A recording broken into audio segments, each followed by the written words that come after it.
Көпшіліктің аспиринді тек ауруды жеңілдету үшін ғана қолданбайтынын біліп пе едіңіз? Бұл дәрі сіз біле бермейтін түрлі қасиетке ие. Видеоны соңына дейін көріңіздер, тіркеліп лайк басып қолдап кетіңіздер. Аспириннің керекті пайдалы заттарын айтамын. Безеулермен күресуге көмектеседі. Қабынуға қарсы қасиетінің арқасында аспирин теріні тыныштандырып, безеуді кішірейтеді. Ол үшін аспириннің 2-3 таблеткасы қабықшасыз болғаны маңызды. Ұнтақтап, лимон шарынымен араластырамыз. Қосындыны безеуге жағып 1 минут шамасында ұстаңыз. Артынша жуып тастаңыз. Бұл қоспаны күніге шығар алдында қолдануға болмайды. Жәндіктер шаққанында пайда болатын қышуды басады.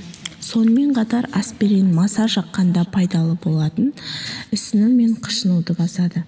Қабықшасыз аспирин таблеткасын сумен араластырып, жаққан жерге жағып, бірнеше минутқа қалдырыңыз. Беттегі саңылауларды кішірейтеді. Аспирин май бездері секрециясын қалыпқа келтіреді. Нәтижесінде терідегі саңылауларды кішірейтіп, бет терісі тегіс әрі жарқырай түседі. Ол үшін мына масканы жасап көріңіз. Аспириннің қабықшасыз 7 таблеткасы 3 ас қасық табиғи йогурт не қаймақ, 1 ас қасық бал. Масканы таза теріге жағып 3-5 минут көлемінде ұстаңыз.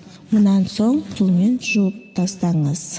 Қайызғақтан арылтады. Қайызғақ тек көркіңізді бұзып қана қоймай, қышу себепті жайсыздық тудырады. Одан арылу үшін аспириннің 2 таблеткасын ұсақтап, өзіңізге жеткілікті мөлшердегі су сабынмен араластырыңыз.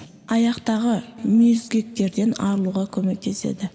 Бұл таблеткалар тіпті табан терісін жұмсарта алады. Себебі қышқыл қауыршақтанған теріні тамаша кетіреді. 7 таблетка аспиринді ұнтақтап, 1 ас қасық лимон шырынымен араластырыңыз. Қоспаны табаныңызға жағып, 10 минутқа жылыда ұстаңыз. Одан кейін қиындық тудыратын жерлерді, зақымданған шаштарды қалпына келтіреді. Аспирин шашыңызға да пайдасын тигізеді. Ол шашыңызды тегіс әрі жарқыраған етеді. Оған қоса боянғаннан кейін түсін сақтауға көмектеседі. 1 шыны жылы суда аспирин, глицерин ертіңіз. Шашыңызды жуған соң дайындалған масканы жағыңыз. 15 минутқа қалдырып, жуып тастаңыз. Киімдегі терден қалған дақты кетіреді. Терден қалған дақтар себепті жарамсыз күйге түскен киіміңізге аспирин екінші өмір сыйлайды. Аспириннің 1 таблеткасын жылы сумен араластырып, дақтарға жағып, 1 түнге қалдырыңыз. Мұнан соң киіміңізді жуыңыз. Нәтижесін қуантары анық. Жуыну бөлмесіндегі сабын дақтарын ертеді. Сабын дақтарын ысқылаудан шаршағандар үшін тамаша әдіс бар. 5 таблетка аспиринді ұнтақтап, тазартуға арналған құралмен араластырыңыз. Қоспаны сабын дақтарына жағып, жарты сағатқа қалдырыңыз. Мұнан кейін оларды ысқылап, оңай жуып сүртіп аласыз. Кесілген гүлдердің өмірін ұзартады. Гүл сауыттағы суға аспириндің 1 таблеткасын қоссаңыз, гүл шоғы ұзақ жайқалып тұрады.